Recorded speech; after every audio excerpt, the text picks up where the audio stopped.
Karibu katika mwendelezo wa sehemu yetu ya pili. Kwa huo msikilizaji umetufuatilia kutoka sehemu ya kwanza, ama wewe unatusikiliza kwa mara yako ya kwanza, karibu katika simulizi na mikasa mbalimbali. Leo nimewaletea sehemu ya pili ya Jambazi wa Usiku. Sehemu ya kwanza imeishia pale ambapo yule kijana ambaye ni wa usiku amekuwa amekamatwa ndani ya bank. Watu wengi wamekuwa wakijaa pale ukumbi wa wanakijiji, wamekwenda kushuhudia ni kipi kilichotokea, lakini mkumbuke sharti iliyotoka kwa mkubwa wa nchi ambaye ni president akiwaambia inabidi waende wamkamate. Ndio sehemu yetu ya kwanza ilipoishia. Asanteni sana kufuatilia katika mwendelezo wa sehemu ya pili. Karibuni sana, msikose kusubscribe, like na kushare. Tutawakabidhi alama ya kengele ile mikasa yetu inayofikia popote pale mlipo. Siku zote hakuna muda kuharibisha katika maisha yako. Karibuni sana. Naam, kwa kumbukumbu zako wewe msikilizaji, ya sehemu ya kwanza pale tulipoishia, tumeishia pale wanakijiji wamekuwa wamejaa nje ndani ya ile benki, na wadina wa polisi wamekuwa kijiandaa ili wakwende ndani kumchukua, maana amri imetoka kutoka kwa president akiwaambia waende wamtoe huyo mtu, maana wasipofanya hivyo basi atachukua na kusirani kubwa sana. Walipoingia sasa kwenda kumchukua, waliingia katika chumba la kwanza, walimkosa, lakini kwa amekuwa kitetemeka kwa sababu walikuwa wanajua na huyo mtu na yeye sio mdogo wala sio mwepesi. Wakaingia katika jumba la pili, wakamkosa. Waliingia na la tatu, wakamkosa. Sasa walipotoka nje, wametoka na aibu, watu wakitaka kuona sasa yule mtu ambaye walimchukua, lakini wamesubiria kuona yoyote. Kipindi polisi walipotoka nje, huku wametoka na aibu zao, wakaambia wanakijiji kwamba mtu amepotea. Wameshangaa na kuogopa, maana mlango wa kuingilia ndani ya hiyo benki imekuwa ni mlango mmoja, na wa kutokea ni mlango hiyo mmoja ambao waliopitia. Lakini cha kushangaza, wanasema kwamba walipoingia ndani waliangalia chumba chote, lakini hawakumwona huyo mtu. Ikakuwa kwamba ni mtu wa ajabu anapokuwa anaiba usiku. Watu stories zimekuwa nyingi sana ndani ya kijiji, mpaka na taarifa zikamfikia kwa mkubwa wa nchi. Habari zilipofika kwa mkubwa wa nchi ambaye ni president alimwitisha na babake na Mwatumu. Kwa wale mliotufuatilia, babake na Mwatumu ni babake ambaye na mpenzi wa huyo kijana ambaye ni Rama. Alipokwenda kwa president akamwadisia mkasa mzima na kusema aliingia mle ndani kuangalia kila sehemu, lakini walimkosa ule mtu. Ndio president akasema inaonekana huyo mtu ni ajabu, anatumia madawa za kishirikina, inabidi ufanye chochote kile unachokiweza ili mumkamate huyo mtu. Ndio babake na Mwatumu alitoka mpaka nyumbani kwake. Amekuwa ni mwenye mawazo makubwa sana, mpaka mama yake na mke wake na binti yake ambaye ni Mwatumu wakamuuliza kipi kilichotokea. Akawadisia mkasa mzima na kuambia yule mtu tumeenda kumwangalia sehemu yoyote ya ndani ya ile nyumba ya bank, lakini tumemkosa. Cha kushangaza sasa hapa mimi akili yangu haiko fasi moja. Yule kijana ambaye ni Rama alipokuwa na yakishuhudia kile mambo ambayo yalitokea, akasema ndio kweli kuna watu wanajua kuiba, maana huyo ni mtu ajabu anaoiba pesa. Wanakijiji wengi imekuwa ndio simulizi kwao, wakichukua pesa zao na kuziweka mbali, maana wanajua mtu ajabu kuwa ni mwizi anakuja kuwaibia pesa zao. Babake na Mwatumu akili imemvuruga, ndio akachukua maamuzi magumu na kusema inabidi niende kwa mganga ambaye ni mtaalamu ili niangalizie ni mtu gani ambaye anakuja kuficha uso wake, alafu anatumikisha dawa za shirikina na kuibia wananchi pesa zao. Na mkumbuke kwamba president alimwambia babake na Mwatumu fanya lilowezekanalo ili huyu kijana tumkamate. Sasa alipokuwa akifikiria mambo mengi, baada ya siku mbele kadhaa, tunamwona yule kijana ambaye ni Karama alienda kwaona Mwatumu mpenzi wake. Alifika kwanza akamsalimia mzee akamwambia Mwatumu nimemtuma, maana huyu mzee babake na Mwatumu alikuwa anajua kama Rama ndio mpenzi wa binti yake. Ndio akamtokea na kumwambia Rama, inabidi unisaidie kitu kama utojali. Rama akamwambia sawa mzee, mimi nakusikiliza kwa makini mzee wangu, niambie kitu gani nataka kusaidie. Akamwambia hakuna mtaalamu wote unayemfahamia ili unipeleke kwake anisaidie. Rama aliposikiliza maneno ya yule mzee ambaye ni babake na Mwatumu mpenzi wake, amekaa kifikiria ndani ya moyo, akasema kumbe huyu mzee naye ushirikina unaanza kumvaa, maana mambo ya kiserikali imemshinda hivi, anakimbilia kwa ushirikina kwa sababu amnasa huyo mtu, acha tutaona kama tamnasa. Akamwambia yule mzee babake na Mwatumu, sawa mzee, mimi nimekuelewa, basi hata kama bidi leo ukikuwa na muda unaweza kuniambia tukaenda kwa huyo mtaalamu.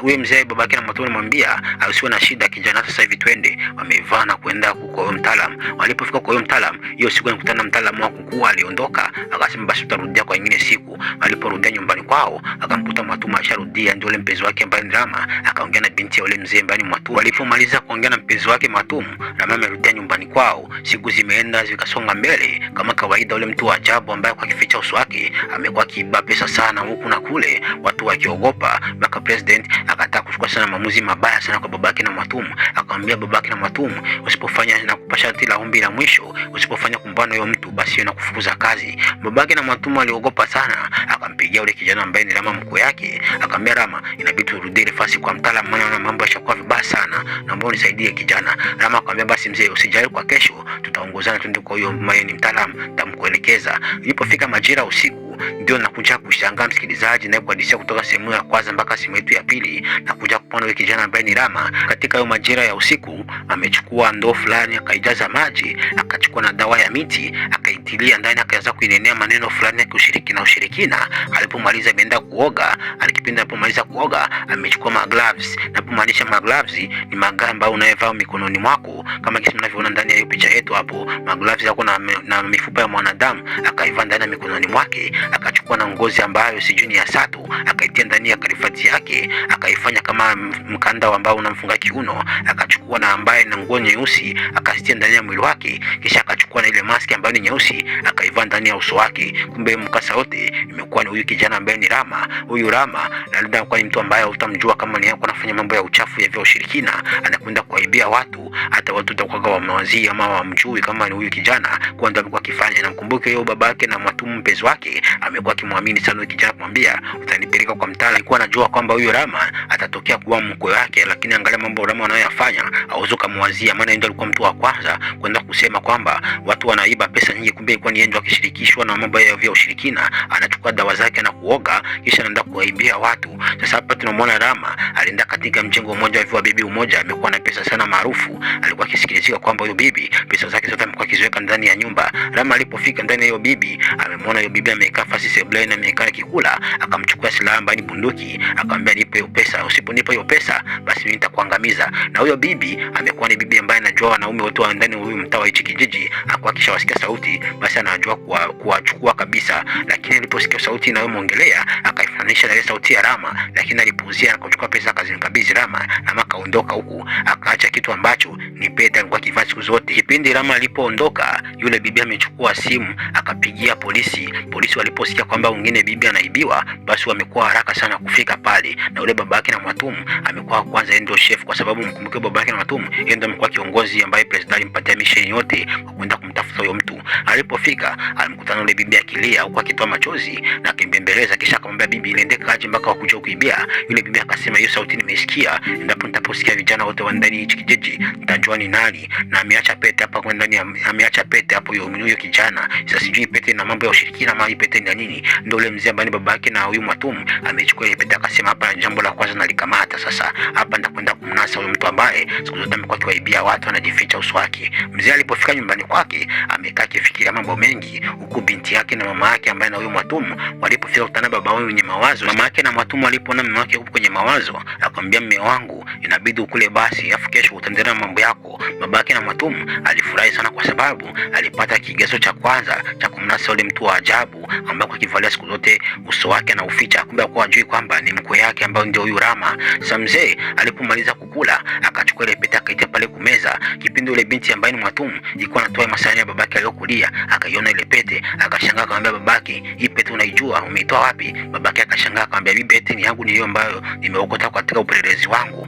Baba Mwatumu akashangaa, akamwambia baba, mbona pete itakuwa kama naifahamia fasi? Babake akapigwa na mbumbuazi, akasema baba na si hapa. Akamwambia unaijua fasi gani unapoijua hii? Na mkumbuke kwamba msikilizaji, huyu kijana ambaye ni Rama siku zote za maisha yake hii pete imekuwa imtoki mkononi mwake. Hata kipindi kwa kuja kwa Mwatumu amekuwa akivaa hii pete siku zote, anafanya mambo yake imekuwa ni kuvaa hii pete, na shati la mfumo wake alikuwa anamwambia usiwahi kutoa hii pete. Sasa alivua kaisawia kule mzee, ule mzee naye amempatia babake na Mwatumu. Kipindi babake na Mwatumu alipofika nyumbani kwake, ndio huyu Mwatumu anaiona na kumwambia babake kwamba hii pete anaifahamia fasi fulani. Yule kijana Rama alijifanya kama ajui lolote linaloendelea. Alipokwenda kuoga alichangalia ndani ya mkono wake, akashangaa kuona ile pete hayupo ndani ya mkono wake. Ameogopa sana na kulia na kutoa machozi, akasema hapa sasa naenda kukamatwa, maana nisipokuwa na pete mambo yangu yote yanatoka nje hadharani. Alipokuwa akijiuliza mambo mengi, akakumbuka kwamba aliacha kwa ile bibi, akaona nikisema nirudi kwa ile bibi na ule bibi amesikia sauti yangu atakuja kuninasa. Sasa ule babake na Mwatumu alipomwambia binti yake ambaye ni Mwatumu, naomba unieleweshe vizuri nani mwenye hii pete na unajua nani kuna hii pete. Ndio Mwatumu akamwambia mume wangu mtarajiwa ambaye ni huyu Rama anayekuja siku zote hapa amekuwa kuna hii pete. Babake na Mwatumu alifurahi sana, akasema inabidi huyu Rama ndio anaibia watu pesa zao. Babake na Mwatumu aliposikia hivyo hakutaka hata kumwambia binti yake kipi kinachoendelea. Amevaa nguo zake za kijeshi huko akiitisha majeshi wengi sana, akachukua pamoja na kikosi maalum kilichokuwa kimeandaliwa na president. Akamwambia president mkasa wote ambaye mtu mwenye pete walimnasa kumbe ni mkwe yake. President amefurahi, watu wengi walikuwa wamefurahi ndani ya serikali. Akasema sasa wamtie Rama katika ambush, na Rama hakuwa ajui chochote kinachoendelea. Babake na Matumu alimpigia simu Rama, akamwambia Rama kwa sababu nipeleke kwa yule mtaalamu. Rama alipojiandaa akasema mzee, mimi nakuja. Alipokuwa akielekea kwaona Matumu mpenzi wake, lakini akaona dalili sio nzuri, lakini hakutaka kujua kipi kinachoendelea. Alipofika ndani ya ile nyumba, alishangaa kumwona yule bibi ambaye alimuibia usiku jana wa jana, huku mapigo ya moyo yakimtetemeka. Akakuja kumwona yule mzee ambaye babake na Matumu amevaa nguo ya kijeshi kabisa, kama jeshi mwenyewe, anaenda kupigana watu ambao waliorusha vumbi. Alipofika pale, Rama alishangaa na kupigwa mamboazi. Yule mzee akamwambia Rama, mimi inabidi uko chini ya ulinzi. Binti yake ambaye ni Matumu akashangaa, akamwambia baba, kivipi tena uko chini ya ulinzi mume wangu? Binti Matumu yuko anamtetea Rama kwa babake amwachilie. Ghafla pale ingia kikosi maalum kilichotengwa na president, kilimchukua yule Rama na kumfunga kamba direct, hawakukawia, wakamchukua wakamwingiza ndani ya gari na kumpeleka, huku Matumu akibaki akilia, akimwambia babangu, mbona unampeleka mume wangu? Akamwambia, unakumbuka ile pete nilioonyesha jana? Ni pete ya huyo mume wako ambaye ni Rama. Siku zote ndio pete kwa kitumia katika wenda kufanya ushirikina wake. Huku mambo yametoka hadharani, wanakijiji wakasema kumbe Rama ndio alikuwa anaiba pesa, afu anasema kama sio yeye. Rama alikwenda kufunga na aibu ndani ya uso wake, huku babake na Matumu president alimuongezea pete kwa kumwambia ulifanya kazi nzuri sana, na Rama walimkatia miaka yake yote atakayoishi jela. Mpaka wewe hivi nakusimulia msikilizaji, Rama miaka yake yote hivi ipo jela na ozea ndani. Ili simulizi iliyokuwa bora kwa msikilizaji umetufuatilia, maana siku zote ninachokuambia, acha mambo ya wizi, sio vizuri kwenda kuiba. Fanya kazi kama mwanaume, kesho utapata pesa ambazo zitakuwa ni halali zako, kuliko unapita katika njia ya ushirikina ama katika njia za wizi. Sio vizuri wewe mwanaume, pambana kama mwanaume ulioandaliwa kula kwa jasho. Siku zote usiogope vumbi, ndio sehemu ya maisha yako. Karibuni sana, msikose kutusubscribe, kutulike na kushare.